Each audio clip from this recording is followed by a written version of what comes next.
സത്യത്തിൽ ഇത് കേരളത്തിലെ ജനങ്ങളെ വിഡ്ഢികളാക്കുന്ന ഒരു ഏർപ്പാടല്ലേ.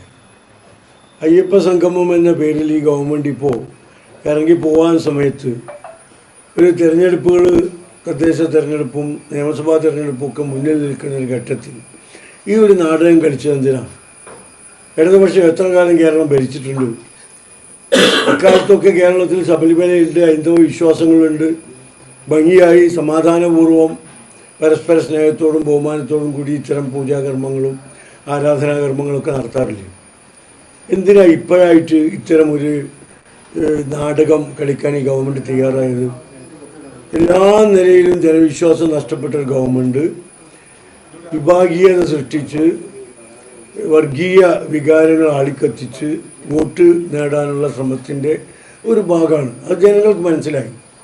യഥാർത്ഥ അയ്യപ്പ ഭക്തന്മാർ പോലും അതിൽ പങ്കെടുത്തിട്ടില്ല, ഹൈന്ദവ വിശ്വാസികൾ അതിൽ പങ്കെടുത്തിട്ടില്ല. ഈ ഗവൺമെൻറ്റിൻ്റെ ഇരട്ടത്താപ്പ് യഥാർത്ഥ വിശ്വാസികൾക്ക് നന്നായി മനസ്സിലാവും. ശബരിമലയുടെ പരിപാവനതയും പവിത്രതയും നഷ്ടപ്പെടുത്താനുള്ള ശ്രമങ്ങൾക്ക് ഈ ഗവൺമെൻറ് എത്രത്തോളം നടത്തിയിരുന്നു എന്നത് ഹൈന്ദവ വിശ്വാസികൾക്കും മറ്റു മതവിശ്വാസികൾക്കും നന്നായി അറിയാം. വിശ്വാസ ആചാരങ്ങളിൽ, അവരുടെ അനുഷ്ഠാന കർമ്മങ്ങളിലൊക്കെ ഗവൺമെൻറ് എന്തിനാണ് ഇടപെടുന്നത്? അത് സംബന്ധിച്ച് ആക്ടിവിസ്റ്റുകളെ വിശ്വാസാചാരങ്ങൾ തെറ്റിച്ച് ശബരിമലയുടെ പരിപാവനത തകർക്കാൻ ഈ ഗവൺമെൻറ് ശ്രമിച്ചത് എല്ലാവർക്കും അറിഞ്ഞൂടെ? പിണറായിയുടെ ഗവൺമെൻറ്റല്ലേ അതിനുവേണ്ടി ശ്രമിച്ചത്? വെറുതെ പ്രകോപനം സൃഷ്ടിക്കുകയല്ലേ ഗവൺമെൻറ് അതുണ്ടാക്കിയത്? ഒരു കാരണവുമില്ല. എന്ത് ഗുണമായി ഗവൺമെൻറ് അന്ന് കിട്ടിയത്? അത് സംബന്ധിച്ച് കേസുകളിൽ ഈ ഗവൺമെൻറ് കൊടുത്ത സത്യവാങ്മൂല്യം ഇപ്പോഴും നിലനിൽക്കുന്നില്ലേ? ആചാരങ്ങളും അനുഷ്ഠാനങ്ങളും പതിറ്റാണ്ടുകളായി ഒരു സമൂഹം വിശ്വസിച്ച് വരുന്ന ആരാധനാക്രമങ്ങളും ഒക്കെ മാറ്റണം എന്ന് പറഞ്ഞുകൊണ്ട് ഈ ഗവൺമെൻറ് കൊടുത്ത അഫിഡവിറ്റ് ഇന്ത്യയുടെ പരമോന്നത കോടതികളിലൊക്കെ നിലനിൽക്കുമ്പോൾ ഇത്തരം ഒരു നാടകം കളിച്ചത് വിശ്വാസികളെ വഞ്ചിക്കാനാണ്. അത് തിരിച്ചറിയാൻ വിശ്വാസികൾക്ക് സാധിച്ചു എന്നതാണ് ഇന്നലത്തെ സംഗമത്തിന് ആളില്ലാതെ പോയത്. ഒഴിഞ്ഞ കസേരകളെ നോക്കി മുഖ്യമന്ത്രിക്ക് പ്രസംഗിക്കേണ്ടി വന്നു.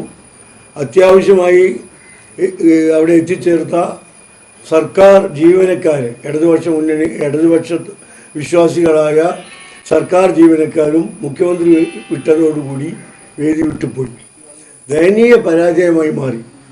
ഇനിയിപ്പോൾ ഓരോ ജനവിഭാഗങ്ങളുടെയും പ്രത്യേകം സംഗമങ്ങൾ നടത്തുമെന്ന് കൂടി പറഞ്ഞിട്ടുണ്ട്. നടക്കുമെന്ന് അറിഞ്ഞൂടാ, ന്യൂനപക്ഷ സംഗമങ്ങൾ എന്ന പേരിൽ. എന്തിനാണ് ഒരു ഗവൺമെൻറ് ഇത്തരത്തിലുള്ള ശ്രമം നടത്തുന്നത്? വിവിധ ജനവിഭാഗങ്ങളെ പ്രത്യേകമായി സംഘടിപ്പിച്ച് യോഗങ്ങൾ ചേർത്ത് ഏതെങ്കിലും ഒരു സർക്കാർ ഇത്തരം പ്രവർത്തനങ്ങൾ നടത്തിയിട്ടുണ്ടോ?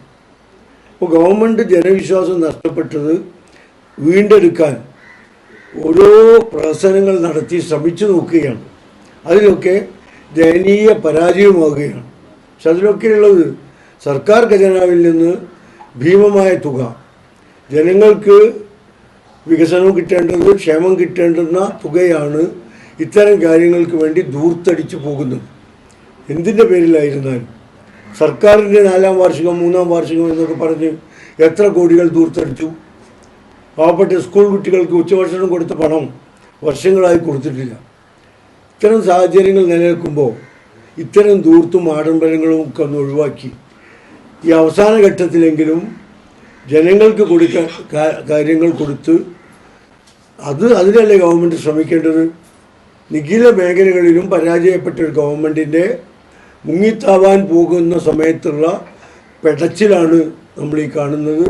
ഏതൊക്കെ വൈക്കോൽ തുരുമ്പ് പിടിച്ചു നിൽക്കാൻ കഴിയും എന്ന് ശ്രമിക്കുന്ന അതിദയനീയമായ കാഴ്ചയാണ് നമ്മൾ കണ്ടുകൊണ്ടിരിക്കുന്നത്.